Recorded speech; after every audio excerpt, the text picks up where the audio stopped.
Bonjour à tous et bienvenue dans une vidéo qui va devenir, je l'espère, le moins spécial possible. J'aimerais régulièrement vous parler des films que je vais voir en salle parce que vu que je possède le Cinépass pour les cinémas Gaumont-Pathé, eh bien je vais souvent au cinéma et pourquoi pas vous donner un retour pour vous donner envie d'aller voir des films en salle. Aujourd'hui, et comme vous l'avez vu dans le titre, on va parler d'une comédie française qui est sortie à la fin du mois de février de cette année et elle dure 1h38. Ce film est écrit et réalisé par Ludovic Bernard qui pour le coup dans sa carrière a plus souvent été premier assistant réalisateur. On note d'ailleurs dans sa filmographie en tant qu'assistant réalisateur le film Taken 2 ou Lucie. C'est-à-dire c'est un grand assistant réal mais qui s'est mis à la réalisation que depuis 2017. Même si cette vidéo est totalement improvisée, on commence tout de suite par le pitch du film. En fait, c'est un père de famille qui, dans son travail, est en train de se faire doubler pour la promotion de chef d'entreprise. Et donc, il essaye de se consacrer au maximum à son travail. Le problème, c'est qu'à ce moment-là, sa femme décide de partir et de le laisser seul avec ses 4 enfants. Là, il va être confronté au fait que être femme au foyer ou homme au foyer, c'est extrêmement difficile. Et voilà, c'est un film comique sur la séparation de la vie professionnelle et la vie personnelle et des difficultés qu'on peut rencontrer pour les séparer vraiment. Afin de brièvement développer une des intentions du film, finalement, ils veulent parler aussi du rôle de l'homme et la femme dans le couple et de l'absence du développement de relations entre le père ou la mère qui travaille et ses enfants. Bon, parlons du scénario. Bon, en vrai, c'est un film assez basique niveau comédie, mais le pire, c'est que je peux pas trop approfondir sur le scénario parce que, même si je vous ai dit précédemment que le réalisateur était aussi scénariste, en fait, il est scénariste, mais d'une réécriture. Le film argentin de base s'appelle Mamá se fue de viaje, qui globalement raconte la même histoire. Donc en vrai, j'ai pas grand chose à dire sur le scénario. En soi, je vais pas vous pousser à aller le voir grâce au scénario, parce qu'en fait, c'est le genre de films qui sont vraiment comédie française. C'est-à-dire que le scénario est poussé juste assez pour faire rire, mais pas vraiment assez pour faire vraiment réfléchir. C'est-à-dire, n'y allez pas avec une attente de film d'auteur. Donc voilà, n'y allez pas avec des attentes scénaristiques hautes, parce qu'évidemment, c'est exactement pas ce qu'ils vont vous fournir, étant donné que c'est avant tout un film de divertissement. Passons plutôt aux personnages.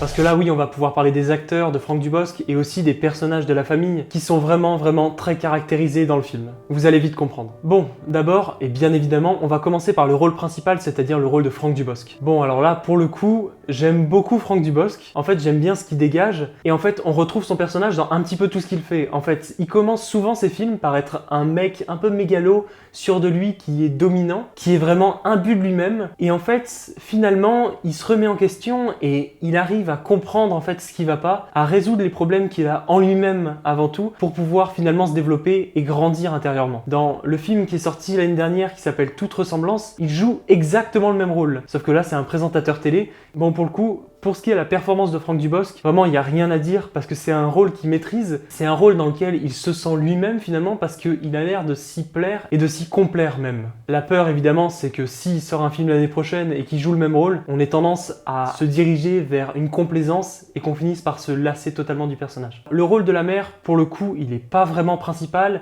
il est vraiment très secondaire même. La mère, on comprend bien ce qu'elle vit et elle est très attachante et du coup vraiment la performance des acteurs à ce niveau-là, c'est vraiment quelque chose de bien, ce qui fait que la comédie, ça tombe pas dans le surjeu, et donc ce qui permet à la réalisation de créer le comique, et non pas le surjeu des acteurs, comme Christian Clavier le ferait par exemple. Bon, après, je mets quelques réticences sur l'écriture des personnages, parce qu'évidemment, le fils aîné, oh là là, le fils aîné, il avait vraiment quelques répliques, mais waouh, d'ado cliché qui mue. Et il y a aussi cette phrase aussi. Attendez, je sais comment vous motiver à aller le voir. Sans spoil, au début, la fille cadette dit à sa mère, « Maman, où se trouve l'iPad ?» Et en fait, ce décalage de prononcer iPad au lieu de iPad, c'est vraiment un décalage scénaristique fort en fait. Et du coup, c'était très étrange, et il y a certains dialogues comme ça qui sont un petit peu dissonants, ou alors qui justement sont dissonants pour chercher le comique. Mais du coup, pour le coup, ça m'a fait vraiment rire d'avoir un décalage comme ça d'une jeune fille qui prononce mal le nom de iPad, et du coup, c'était assez drôle à voir. Le fait est que certains personnages tombent un petit peu dans le cliché, dans le stéréotype, et en fait, on se plonge vraiment bien dans ce film, et c'est un très bon film de divertissement en fait, que ce soit dans un scénario léger et fluide, ou dans des personnages qui sont tous attachants et charismatiques. Bon, l'enfant de 2 ans, je dirais pas charismatique, mais disons que, voilà, je dis juste un grand bravo pour avoir réalisé un film avec des enfants, et surtout un enfant de 2 ans, et avoir su le diriger pour qu'il puisse faire des choses aussi belles. Ne partez pas maintenant, on arrive au plus intéressant justement, c'est la réalisation. Là pour le coup, je me souviens jamais de son nom, Ludovic Bernard. Pour le coup, Ludovic Bernard, il a géré en fait. Globalement, c'est une comédie qui est extrêmement fluide, où il y a un bon rythme. Je dirais, le montage influe sur le rythme, mais la réalisation permet au montage de le faire. C'est-à-dire que là, la réalisation, elle était très fluide, il y avait de bonnes transitions. Globalement, le film, il te prend un petit peu, il te tient attaché.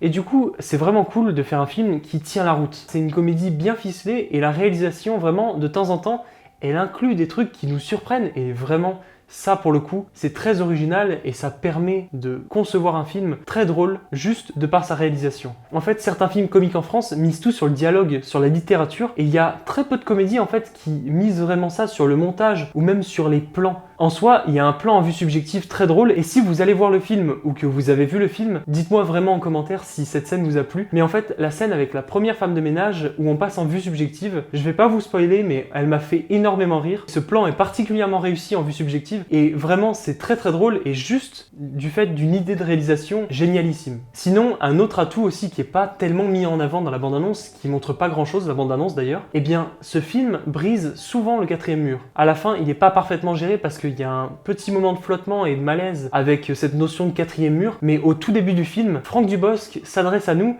et alors là, par contre, ça nous frappe vraiment et ça nous plonge dans le film instantanément. Et c'est pas un dialogue en mode « ça, c'est moi ». Alors, comment je suis arrivé là? C'est exactement le même mécanisme, mais amené d'une façon différente, et vraiment, ça m'a permis de plonger dans le film bien plus facilement. Et à ce moment-là, je me suis même dit, ok, on rentre dans une comédie, mais elle va être bien faite, elle va être fluide. C'est incroyable comment une scène d'ouverture, ça peut vraiment tout gérer et influencer le spectateur sur la suite du film. Là, j'ai été mis en confiance, j'ai direct été plongé dans l'ambiance du film et dans sa diégèse, et autant vous dire que vraiment, j'étais à fond dedans. Voilà, globalement, je veux pas faire des vidéos trop longues, parce que je sais que ça doit être un peu saoulant à regarder, surtout que j'aimerais vraiment pas vous spoiler, j'aimerais juste vous donner un avis sur la réalisation, les personnages, un petit peu le scénario. Là, c'est la première vidéo de la série, du coup, il faudrait peut-être me suggérer ce que vous souhaiteriez améliorer. Je sais juste que j'aime bien réagir à chaud à des films, et j'en discute énormément avec mon entourage, alors pourquoi pas vous? Voilà.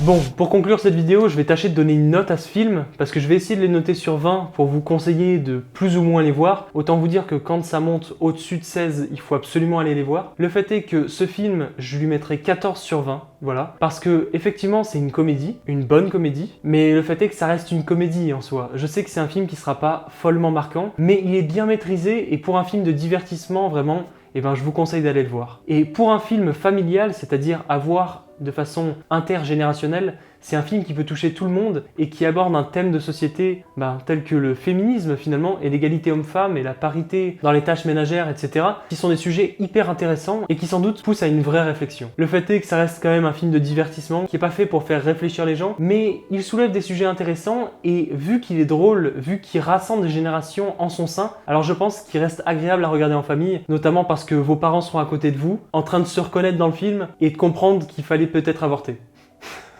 Vous comprenez en tout cas que c'est loin du chef-d'œuvre, mais c'est loin du navet. En tout cas, je trouve pas ça indécent de payer pour 1h38 d'une bonne comédie. Le fait est que j'aimerais pas trop dévoiler dans cette vidéo, et dans ce type de vidéo en général, parce que le but c'est de vous donner la petite étincelle qui vous donnera envie d'aller en salle. Et surtout, si vous n'avez pas les moyens d'aller voir les films en salle, piratez-les.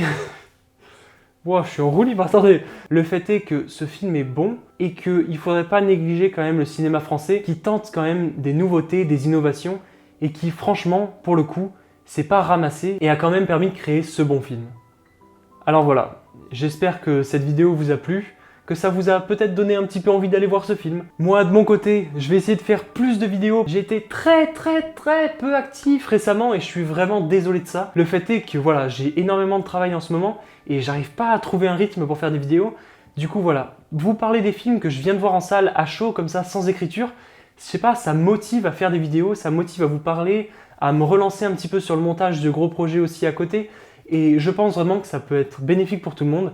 Alors voilà, j'espère que ce format va vous plaire, que voilà, vous êtes encore là, même si je parle sans m'arrêter, je ne parle, mais il est 2h du matin actuellement, il est 2h53 du matin actuellement, et je ne m'arrête pas, les voisins sont là derrière la porte avec des fusils pour me tuer. Et voilà, donc si ce format de vidéo vous plaît, où je suis un petit peu plus spontané, où je vous parle de films qui m'ont plu ou non finalement au cinéma, eh bien donnez-moi votre avis en commentaire, mettez un petit like, et surtout, abonnez-vous si jamais vous voulez suivre mes petites aventures de cinéphile. Alors voilà, c'est bon, j'arrête de parler. C'est vraiment la fin de cette vidéo. Merci à tous ceux qui étaient là, merci à tous ceux qui sont restés jusqu'ici. Et surtout, n'oubliez pas, à la prochaine.